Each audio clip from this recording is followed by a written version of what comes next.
Bonsoir et bienvenue à des moments de bonheur avec Carole Noël. Ce soir, nous parlons de médecine énergétique. Alors, on va aller voir qu'est-ce que ça veut dire, la médecine énergétique. On entend parler un peu partout. Et bien souvent, on ne sait pas qu'est-ce que ça veut dire. Alors ce soir, pour nous partager tout ça et de représenter la voix du public, nous accueillons Kim Thériault. Bonsoir, Kim. Bonsoir. Ça va bien? Ça va très bien, merci. Oui, merci. Oui. Donc, c'est ça, on va parler médecine énergétique ce soir. Puis, on va essayer de comprendre, en fait, c'est quoi pour informer tout le monde à propos de ça. Oui. Ouais. Oui. Donc, on va commencer. Premièrement, c'est quoi la médecine énergétique?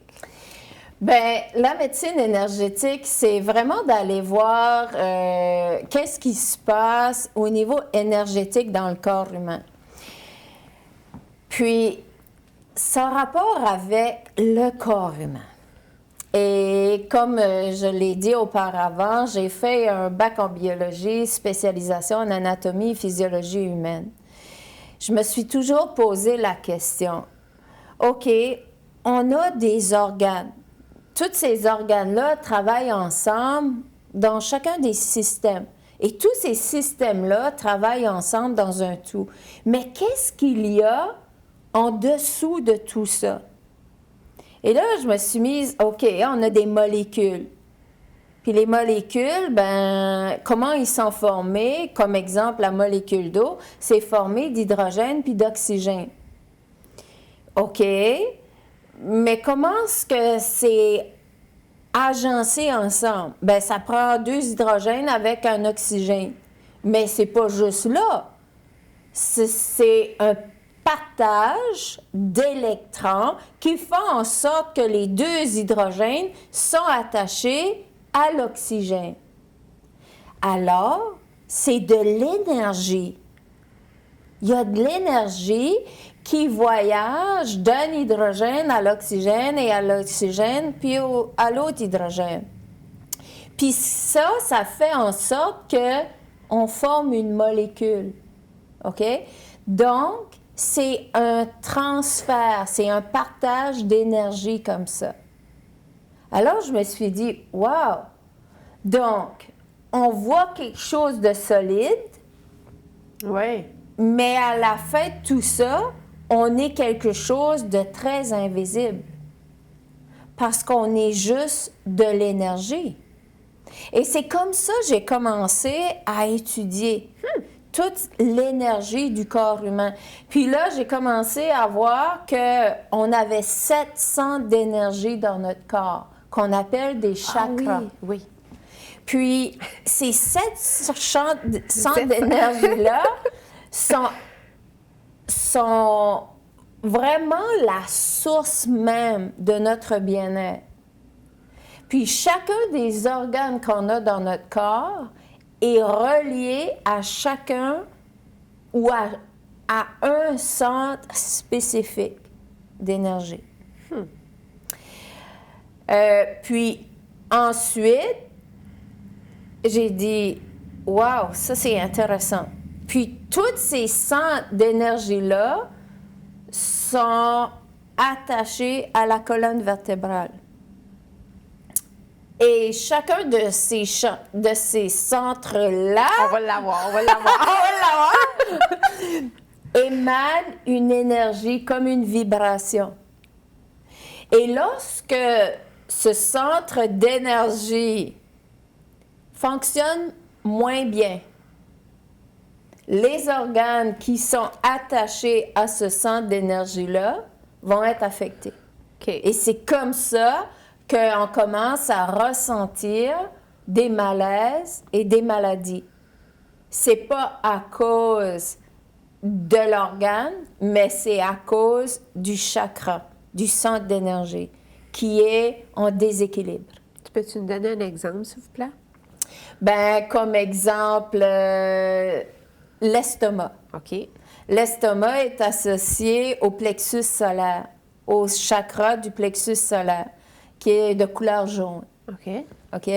Alors, lorsque on a des peurs, ça va affecter le chakra du plexus solaire, qui est le chakra de la confiance, de l'avancement, de la foi.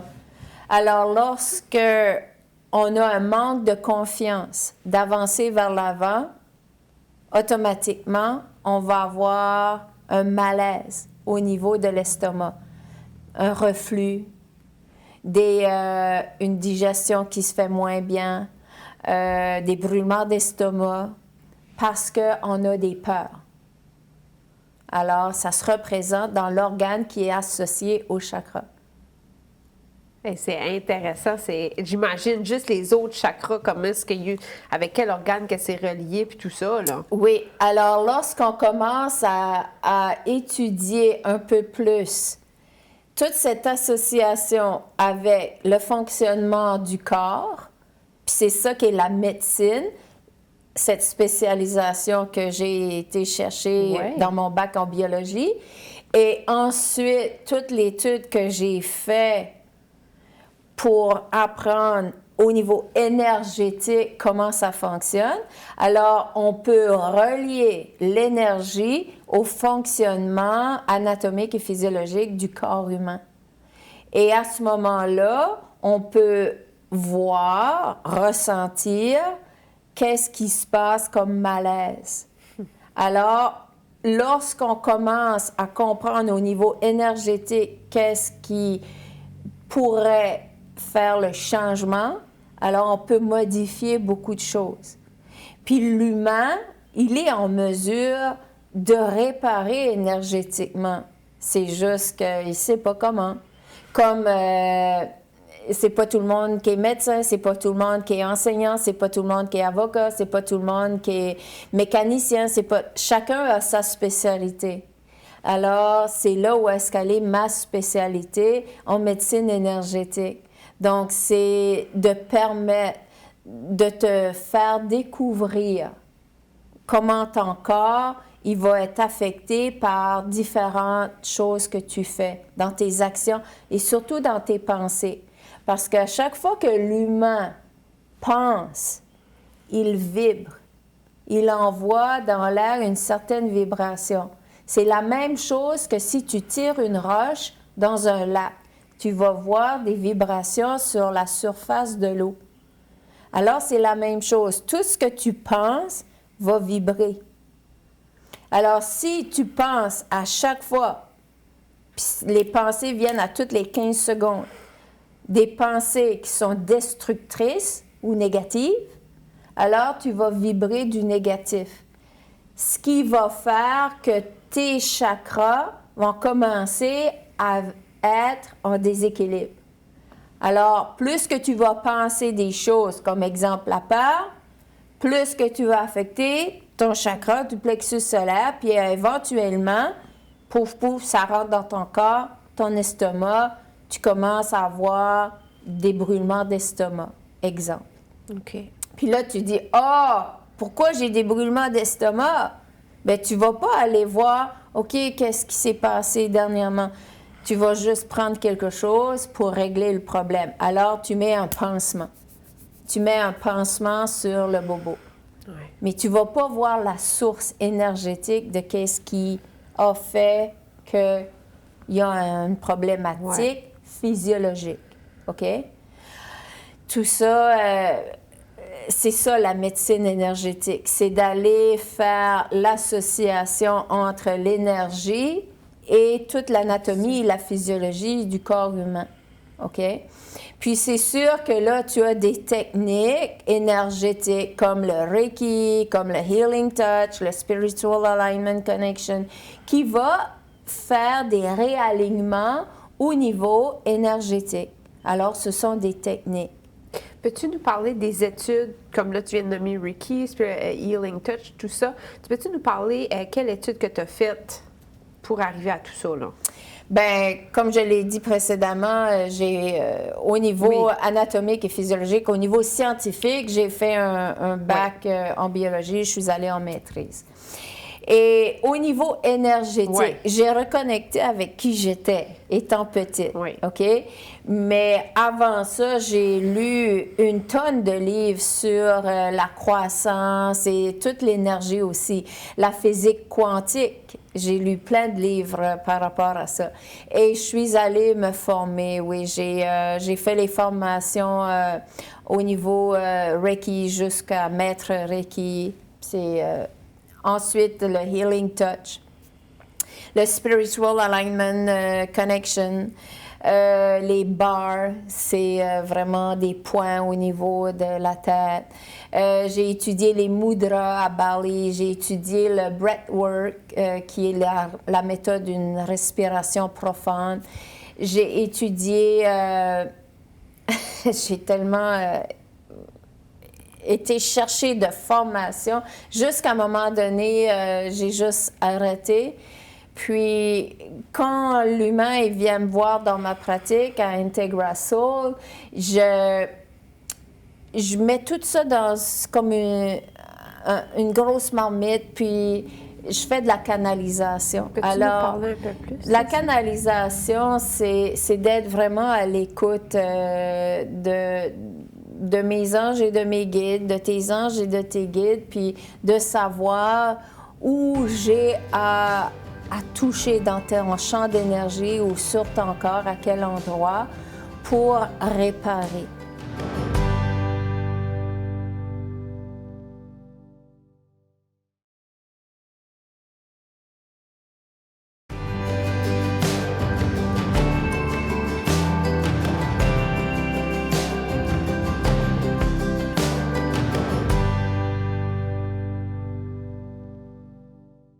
Puis il y a des fois où les réparations, tu ne vas pas les ressentir tout de suite, mais il y a un rééquilibrement qui se fait, un réalignement qui se fait de tes chakras. Puis il y a des fois où est-ce que je vais aller enlever tout simplement des énergies qui n'ont pas affaire à être là. Parce que on a toute cette énergie-là, cette vibration, mais on a aussi des champs énergétiques vers l'extérieur. Puis, on peut ramasser n'importe quelle énergie qui est là, qui se promène. Puis, c'est pour ça que je dis toujours, quand tu vas dans un centre d'achat, tu arrives là, puis tu prends pas soin de tes champs d'énergie parce que tu sais pas comment. Puis là, tu arrives là, puis tu sors de là, tu as magasiné toute la journée, puis tu sors, tu dis « Oh my God, je suis fatiguée! » Ben, c'est parce que on est comme des éponges. Tu sais, comme, mets une éponge sous le robinet d'eau, il va se remplir, puis il va devenir très pesant. Bien, on est la même chose. Puis quand on ne sait pas ça, bien, on ramasse toutes sortes d'énergie. Tu sais, c'est comme aller au milieu de travail, là, puis tu as quelqu'un qui a une énergie, ben, peut-être de basse vibration. Ben, tu vas être là, puis tu mauvaise humeur, là. Puis tu vas ramasser oui. ces énergies-là, puis tu vas te poser la question, ben là, comment se fait? J'étais de bonne humeur tantôt, puis là, je suis juste plus de bonne humeur. Je me sens frustrée tout d'un coup. Ben c'est parce que tu ramasses. Tu es comme une éponge. Tu ramasses toutes sortes d'affaires. Puis là, tu arrives chez toi, ben tu es fatigué, OK? Alors, quand tu viens me voir, ben si tu viens pour cette raison-là, ben je vais t'expliquer comment faire pour prendre soin de tes champs d'énergie, pour prendre soin de ton corps, de tes vibrations, parce que tout ce qui entre, soit énergétiquement là, ou que tu fais entrer énergétiquement par ta bouche, par comme la nourriture, est tout énergétique. Tout ce qu'il y a ici est une vibration énergétique. La raison pour laquelle on voit du solide, c'est parce que la vibration est très vite, très rapide. Puis avec notre œil, on va percevoir quelque chose de solide. OK? Mais lorsque tu viens, puis disons que tu veux un traitement énergétique, donc je vais t'installer sur la table, sur le dos, tu vas te coucher, puis à ce moment-là, je t'apporte à un niveau vibratoire θ. Puis c'est un niveau vibratoire qui est très lent. Puis tu vas avoir l'impression que tu fonds dans la table. Ton corps devient très lourd. Puis c'est comme si tu as l'impression que tu ne peux plus bouger tes bras ou tes jambes, puis tu ne peux plus bouger. C'est parce que on t'apporte un niveau vibratoire où on peut faire les guérisons. Puis à ce moment-là, c'est très relax. Puis il y a des moments donnés où est-ce que ton corps va bouger, va faire comme des mouvements involontaires, ou tu vas te mettre à pleurer, ou peut-être Ouais, j'imagine que ça débloque certaines choses, là, Oui, certaines blessures. Oui, parce que je dis toujours que ça ressemble à enlever les mauvaises herbes dans un jardin. Oui. Tu sais, tu sèmes un jardin, puis à un moment donné, oh, je vais faire ça plus tard, je vais faire ça plus tard. Bien, c'est comme ça que les énergies y rentrent. Puis c'est comme des mauvaises herbes dans le jardin. À un moment donné, ça pousse tellement que les légumes, ils ne peuvent pas pousser. Ça fait, ça vient entraver les énergies de vibration plus élevées. Puis là, tu te sens fatigué, tu te sens épuisé, tu sais plus qu'est-ce qui se passe, puis, et tout ça. Alors, lorsque tu viens, puis je t'installe sur la table, je vais désherber. Alors, j'enlève les mauvaises herbes pour toi. Puis à un moment donné, la session est terminée, puis tu ressens comme « Wow! Je suis plus légère, je suis plus léger. » Et c'est sûr que tu vas te sentir fatigué parce que en enlevant les mauvaises herbes, c'est comme si tu as travaillé très fort. OK? Alors, tu vas ressentir une certaine fatigue. C'est normal, tout ça. Donc là, c'est important de boire de l'eau puis de se reposer. OK. Tu as mentionné des mouvements involontaires. C'est quoi ce qui peut arriver, comme un bras de lèvres? Oui, des fois, tu vas juste faire ça. Tu vas avoir une petite réaction comme ça. C'est quoi, c'est un spasme? C'est une libération que tu es en train de faire. Oui, tu provoques une libération énergétique. Puis il y a des fois, tu vas rien faire. C'est la personne qui fait le traitement énergétique qui est en train d'arracher complètement pour toi. OK. Ouais, parce qu'on est un vrai canal. OK? Oui. Alors, mon corps, je l'utilise, il est utilisé au service. OK? Oui. Donc, quand je suis dans ma salle, je suis au service pour le bien-être. Alors, rendu là, c'est comme Carole Noël, elle n'existe pas. Son corps est utilisé complètement comme un canal énergétique pour le bien-être de l'humain qui est là. Et c'est ça de la canalisation. L'énergie passe au travers. Donc, mon rôle à moi, dans ma vie, à moi, c'est de prendre soin de ce canal. Puis par quel moyen que tu prends soin de ton canal? C'est de prendre soin de mon corps, de prendre soin de mon énergie, de prendre soin de ce qui entre dans mon corps. Alors, et de nettoyer constamment. Alors, de faire des cérémonies de nettoyage, de faire des traitements sur moi. Tout ce qui est de connecter pour mon plus grand bien et d'arriver à la meilleure version de moi-même, c'est de le faire. Et il y a des moments donnés, si dans ma vie, je vais vivre des expériences de vie qui vont être plus difficiles, alors je vais prendre des moments. Mais c'est toujours important pour mon bien-être, la méditation, d'avoir ces moments de connexion avec la nature, de me connecter. J'ai mes rituels à tous les jours que je fais le matin, le soir et plusieurs fois par jour. Et ça, c'est important. C'est comme... ça nourrit ta lumière. Là. Oui, de toujours nourrir ma lumière et de faire en sorte que le canal, mon canal énergétique, est nettoyé. OK. Puis qui peut bénéficier de la médecine énergétique? C'est tous les humains. Comme tous les humains sont en mesure de s'auto-guérir avec la médecine énergétique, OK? Pour quelle raison elle ne le fait pas? Bien, comme je l'ai indiqué tantôt, c'est pas tout le monde qui est spécialisé. Tous les humains pourraient devenir des médecins, pourraient devenir des avocats, pourraient devenir des mécaniciens, des coiffeuses, etc., OK? Il s'agit de s'engager, de mettre l'effort puis la discipline. Et on choisit de faire d'autres choses. Puis c'est tout à fait correct. Oui. Donc, lorsque on a un humain, surtout qui se reconnecte avec son essence et arrive à sa mission de vie, puis qu'on voit que mais c'est pour cette raison-là que je suis venue sur la Terre, pour accomplir ceci. Et c'est comme... on est appelé à faire ça. OK? On est appelé à travailler avec l'énergie parce que, étant petite, on avait ces cadeaux-là et on les a développés au fil du temps. Puis ça ne veut pas dire que développer ces cadeaux-là, ça a été toujours facile. OK? Il y a eu différentes expériences de vie qui ont fait qu'on intègre. Puis c'est vraiment d'intégrer tout ça dans ton intérieur, puis d'arriver à travailler avec ça parce que c'est un art, c'est vraiment une vie.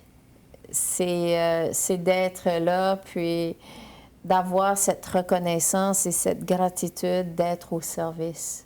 De complètement être au service et d'aller toujours dans cette profondeur, comme je suis en train d'aller dans cette profondeur des traumatismes lorsqu'on est jeune et d'arriver à, lorsque l'humain adulte vient dans mon bureau, d'arriver et de travailler encore plus creux dans ces traumatismes-là pour qu'au point de vue énergétique, qu'on arrive à enlever ces gros morceaux-là de notre énergie pour arriver à s'en libérer et de trouver une paix, parce que c'est ça qui est l'intention finale, d'arriver à une paix interne, d'arriver à une harmonie. Tu sais, quand on prend un instrument de musique puis il est harmonisé, c'est qu'il joue bien. La musique, elle est belle. Donc, lorsqu'on a harmonisé tout notre intérieur, on vit sur notre chemin, ce chemin de bonheur, ce chemin d'amour de soi.